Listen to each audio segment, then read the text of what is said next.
전세 계약을 연장할 생각이 없다면 임대차 계약의 해지를 통지할 수 있습니다.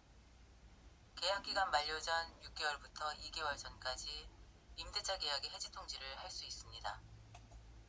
해지 통지 방법에는 제한이 없으나 임대인이 보증금을 반환하지 않거나 임차인이 명도 의무를 이행하려 하지 않는다면 소송과 집행을 통해 법적으로 해결할 수밖에 없는데, 이처럼 제3자인 법원의 판단을 구하려면 객관적인 근거가 필요하고, 이 때문에 내용 증명에 의하거나 문자에 의합니다.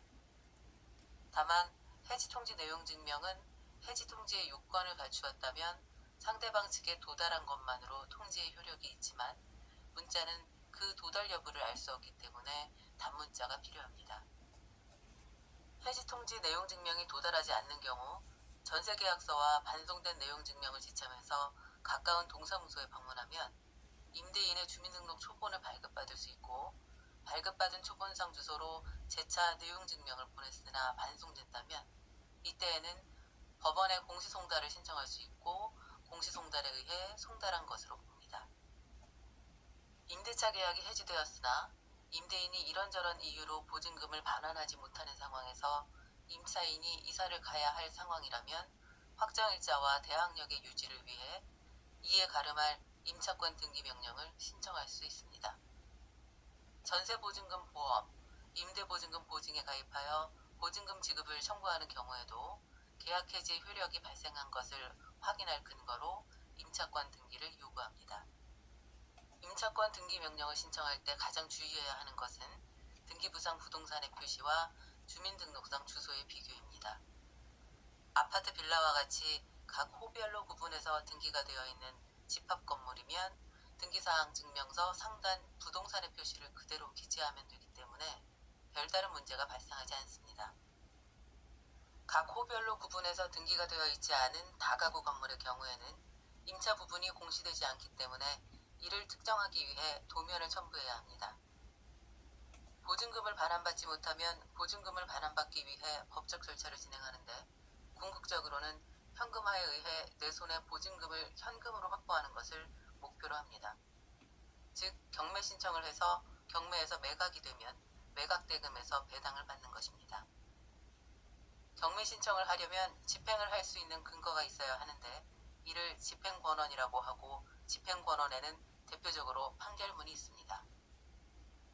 민사소송을 해서 판결이 선고되면 가집행 판결 혹은 확정에 의해 경매를 신청할 수 있습니다. 보증금 반환 청구 민사소송은 약 6개월 정도 소요됩니다. 지급명령은 약식소송입니다. 지급명령은 상대방에 도달하고 상대방이 이의신청을 하지 않으면 그대로 확정되어 확정 판결과 같은 효력을 지닙니다. 민사소송에 비해 인지대가 10분의 1로 금액이 낮기 때문에 비용 절감에 도움이 될 뿐 아니라 1개월이면 집행권원을 얻을 수 있다는 점에서 여러모로 채권자에게 유리합니다. 지급명령을 신청했는데 채무자에게 송달이 되지 않거나 채무자가 이의신청을 하면 차액 공과금을 추가 납부함으로써 본소로 이전됩니다. 전세 사기로 인한 피해자의 수와 피해액의 액수가 엄청납니다. 이렇게 사회적으로 피해자가 많고 피해액이 큰 사건이 발생한 경우 도와주겠다면서 피해자들에게 접근하는 자들이 있습니다. 대체로 법률가로 인한 2차 피해나 법률사무실에서 근무한다면서 접근하는 브로커로 인한 2차 피해가 많으니 특히 주의를 요합니다. 그들은 피해자 단톡방, 인터넷 카페 등에서 집중적으로 활동합니다. 법무사, 변호사, 민사, 보증금, 전세 등등의 검색어로 인터넷을 검색하면 각종 사무실의 전화번호가 검색될 겁니다. 법무사 3군데, 변호사 3군데 정도 전화해서 자신의 이야기를 하고 법적 대응 방법에 대한 이야기를 들어볼 것을 권합니다.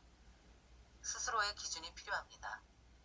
어떤 법률가가 어떠한 말을 하는지 들어보고 누구에게 어떤 도움을 받아야 할지 자신의 기준을 만들어 난관을 헤쳐나갈 필요가 있습니다.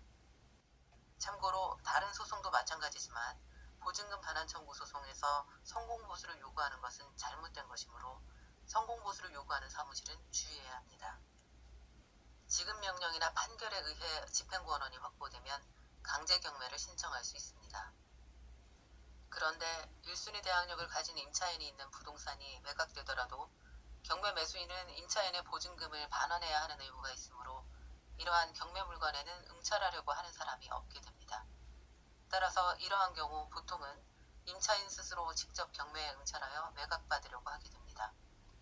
1순위 대항력을 가진 임차인이 스스로 경매에 응찰할 때 몇 차 매각기일에서 응찰할 것인가에 있어서 각 매각기일에 정해지는 최저 매각 가격이 자신의 보증금보다 높지 않을 때 응찰하는 것을 기본으로 하며 얼마나 낮을 때에 응찰할 것인지는 배당 순위를 토대로 하되 1년의 전세 사기 사건에서는 대체로 확정일자보다 법정기일이 앞서는 세액 합계가 총 얼마인지에 달려 있습니다.